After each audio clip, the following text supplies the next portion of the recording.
해설이 있는 시편 읽기 제34장. 내 심령이 상할 때에도 그는 나의 길을 아셨으니. 시편 142편. 시편 142편은 다윗이 사울을 피하여 광야에서 유리할 때 엥게디와 같은 굴에서 지내며 쓴 것이다. 시편의 표제를 보면 다윗이 굴에서 쓴 시는 전체 시편 중에서 57편과 20분이다. 그런데 내 마음이 확정되었습니다. 내가 새벽을 깨우리로다. 내가 찬송하리이다 하며 고난 중에도 찬양으로 승화하는 57편과 달리 이 시의 분위기는 다소 무겁고 고독하다. 시편 142편은 찬송이 터져 나오기보다 간절한 부르짖음이 터져 나온다. 그러면서도 변함없이 믿음으로 이기는 모습을 보여주는 이 시는 진주 같은 신앙과 소망을 노래하고 있다. 1절. 내가 소리내어 여호와께 부르짖으며 소리내어 여호와께 간구하는도다. 2절. 내가 내 원통함을 그의 앞에 토로하며 내 우환을 그의 앞에 진술하는도다. 이 시에 등장하는 첫 번째 히브리어 단어는 콜리인데 나의 소리라는 뜻이다. 나의 소리가 여호와께 부르짖습니다. 나의 소리가 여호와께 은혜를 구합니다 라는 말이다. 동사가 먼저 나오는 히브리어 문장의 일반적인 순서를 깨고 다급하게 나의 소리가 튀어나오고 동일한 의미의 문장이 반복되는 것을 보면 시인이 처한 절박한 상황을 가늠할 수 있다. 그의 소리는 물을 쏟듯 토해내고 진상을 밝히듯 낱낱이 알리는 소리였다. 무엇 때문인지 그 부르짖음의 이유가 2절 문장의 중심에 나란히 제시되어 있다. 바로 원통함과 우환이다. 그것이 어떤 고통인지를 묵상할 수도 있겠지만 중요한 것은 그 자리에서 주저하지 않고 소리를 발하여 하나님께로 아픔을 옮겨놓기 위해 몸부림을 치고 있다는 사실이다. 부르짖음은 고난 중에서 하나님 앞에 보일 수 있는 최선의 행동일 것이다. 그것이 없으면 결론은 절망과 포기일 뿐이다. 3절. 내 영이 내 속에서 상할 때에도 주께서 내 길을 아셨나이다. 내가 가는 길에 그들이 나를 잡으려고 올무를 숨겼나이다. 절망하지 않고 하나님께 부르짖을 수 있었던 것은 시인이 알고 있는 한 가지 사실 때문이다. 그는 이러한 원통함과 우환이 어디에서 오고 왜 발생한 것인지 언제 끝이 나는 것인지 알지 못한 채 속에서 심령이 상했다.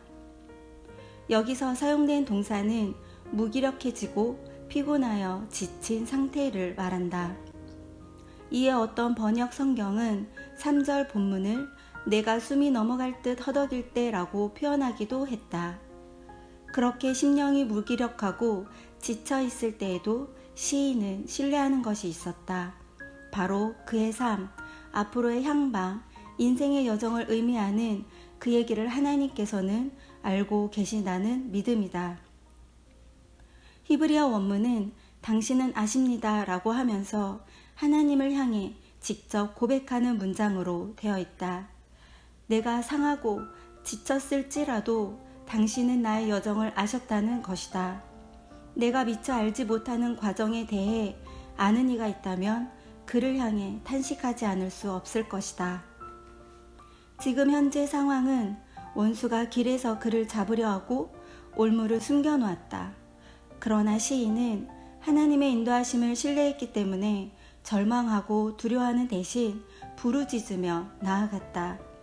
이런 모습은 어느 정도 믿음이 있다고 해서 누구나 쉽게 보일 수 있는 것은 아니다.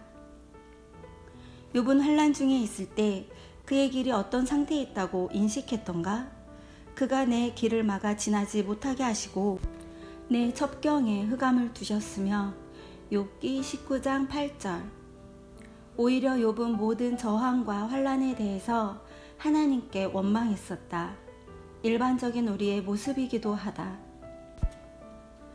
이 시의 저자로 소개되는 다윗 역시 사울을 피해 유대 광야의 어느 굴에서 지내고 있을 때는 그의 삶에 아무런 소망을 둘 수 없었을 것이다. 그러나 그는 하나님의 인도하심과 계획, 그분이 나의 길을 알고 계신다는 신뢰 한 가지를 붙잡았다. 그리고 우리는 역사를 통해 그 신뢰의 결과를 알고 있다. 4절 오른쪽을 살펴보소서.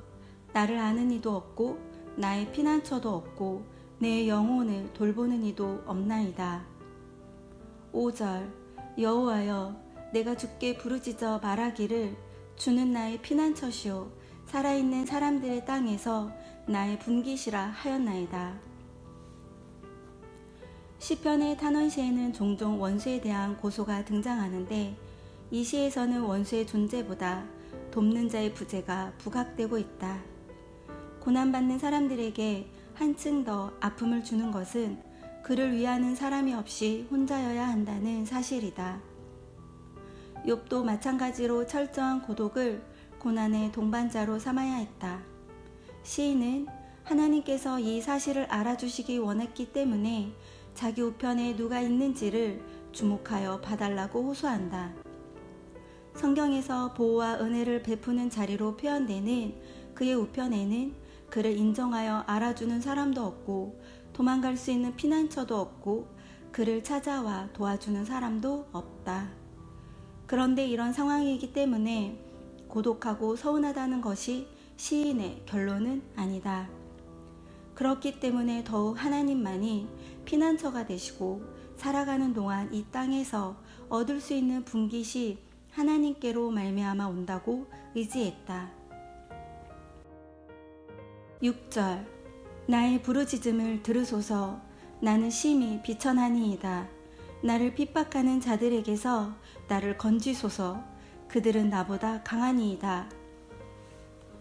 7절 내 영혼을 옥에서 이끌어내사 주의 이름을 감사하게 하소서. 주께서 나에게 갚아주시리니 의인들이 나를 두루리이다. 그는 여전히 부르짖고 있다. 부르짖음을 통해 소망하는 것은 구원, 회복, 고독이 아닌 의인의 반열에 서는 것이다. 구원이 절실하게 된 것은 지금 자기 자신이 얼마나 비천한지 잘 알고 있는 반면 자기를 핍박하는 상대는 매우 강하다는 사실 때문이기도 하다. 우리가 살면서 자신의 결핍된 부분들과 낮은 처지를 자각하는 순간이 나쁜 것만은 아니다. 그 순간 그리스도인은 절망하고 포기하는 대신 구원의 힘을 구하면서 그 순간을 견뎌낼 수 있다. 다윗은 자기가 옥에 갇혀있고 이끌어내달라고 하는데 실제로 사울의 포위에서 벗어나기 위해 도망하고 굴에 갇혀있는 신세는 운신할 폭도 없는 감옥에 갇힌 것과 다름이 없었을 것이다.